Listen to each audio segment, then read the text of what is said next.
जुमेरात को बीवी से हमबिस्तरी करना क्यों जरूरी है। तो ये वीडियो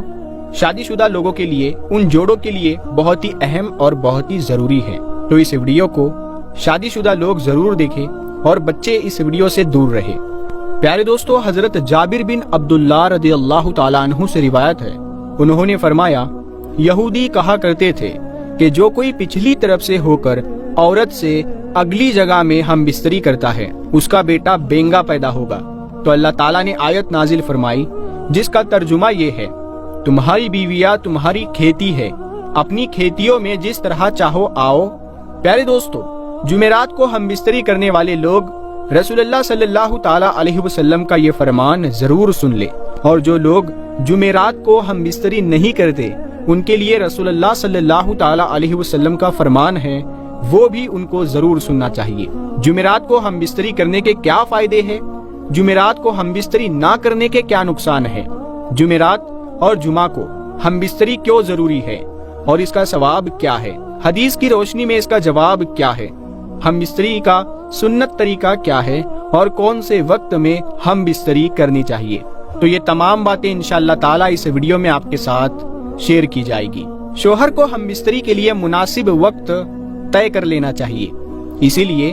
कि औरत हसास मिजाज होती है, लिहाजा अगर मर्द उससे ऐसे वक्त में हमबिस्तरी करेगा जो उसकी मर्जी के खिलाफ हो या उस वक्त वो बीमार या थकी हुई हो तो ये औरत के साथ जबरदस्ती होगी, जिससे अदावत और बुग़्ज़ पैदा होगा। माहिरीन का कहना है कि हमबिस्तरी करने में ठंडे दिमाग से काम लेना चाहिए कि हर हफ्ते में ये काम 2 मरतबा किया जाए, और हाँ, खुसूसी हालात या तबई उतार चढ़ाव के एतबार से इंसान इसमें कुछ कमी या ज्यादती भी कर सकता है, लेकिन इसमें ज्यादती हरगिज नहीं करनी चाहिए, इसीलिए कि उससे जिस्म को नुकसान पहुंचता है, अकल कमजोर हो जाती है और इंसान बेहिम्मत होकर काम काज के काबिल नहीं रहता, और इस्लाम ने इंसान पर जो जिम्मेदारियां आयद की है उन्हें पूरा नहीं कर पाता। हमबिस्तरी 12 महीनों के तमाम औकातो अय्याम में जायज है और दिन और रात में हर वक्त की जा सकती है, सिवाय उसके कि मर्द और औरत रोजेदार हो या औरत पीरियड्स में या निफास की हालत में हो। अबू दाऊद और नसाई की हदीस में आता है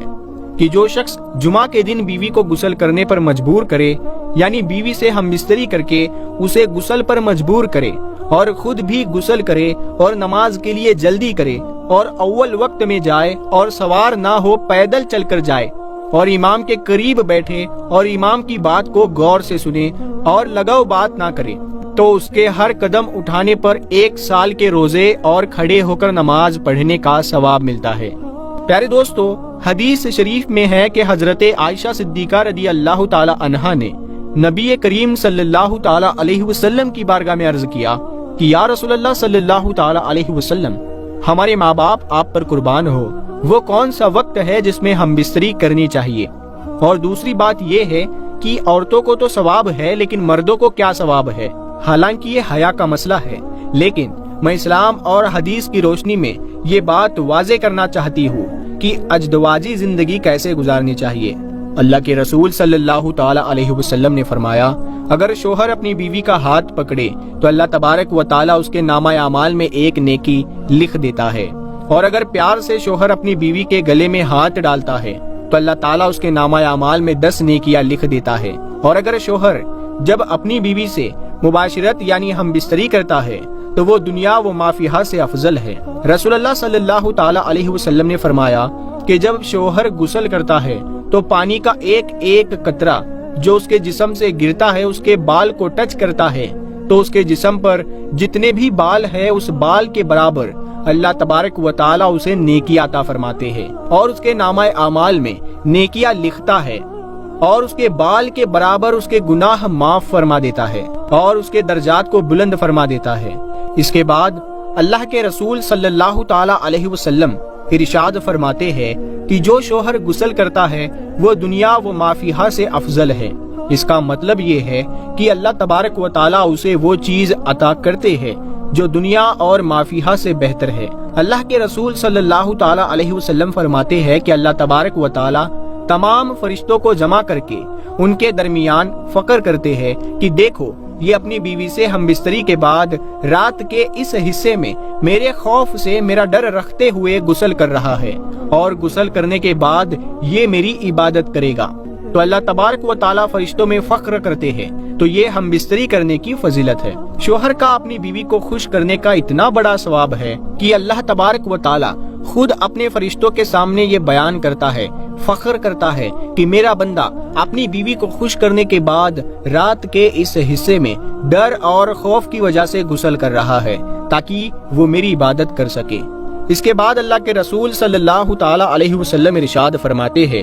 اللہ پاک تمام فرشتوں کو گواہ بنا کر کہتا ہے کہ میں نے اس کے گناہوں کو معاف فرما دیا، میں نے اسے بخش دیا۔ جو شوہر ہم بستری کے علاوہ اپنی بیوی کے پاس نہیں سوتے ہیں تو وہ سن لے کہ رسول اللہ صلی اللہ تعالی علیہ وسلم نے فرمایا ہے کہ اگر تمہاری بیوی حیض سے ہو یا ہم بستری کی گرج نہ بھی ہو تو اپنی بیوی کے ساتھ سوئے اور رات گزارے، اسی لیے کہ جب آپ اپنی بیوی کے ساتھ رات گزاریں گے تو اسے ہمت ملے گی اور اسے خوشی حاصل ہوگی۔ جب آپ کی بیوی خوش ہوگی تو اللہ کے رسول صلی اللہ تعالی علیہ وسلم فرماتے ہیں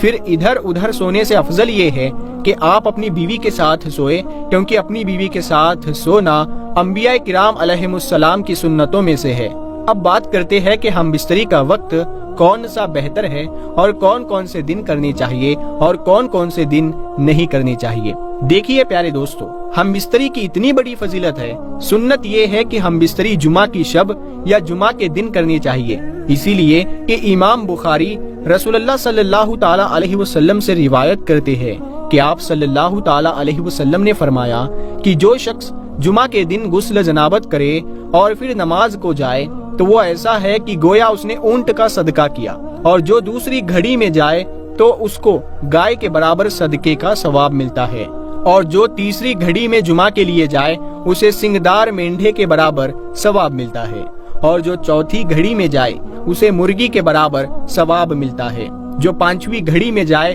اسے انڈے کے برابر ثواب ملتا ہے۔ یعنی ان ساری چیزوں کا صدقہ دینے پر یا ان کی قربانی کرنے پر جتنا ثواب ملتا ہے اتنا ثواب یہاں پر ملے گا۔ پھر جب امام خطبے کے لیے نکل آئے تو فرشتے خطبہ اور ذکر سننے کے لیے حاضر ہو جاتے ہیں۔ رسول اللہ صلی اللہ تعالی علیہ وسلم فرماتے ہیں، جمعہ کے دن جب انسان اپنی بیوی کے ساتھ ملتا ہے یعنی ہم بستری کرتا ہے اور ملنے کے بعد غسل کرتا ہے اور جمعہ کے لیے نماز پڑھنے جاتا ہے تو اللہ تبارک و تعالی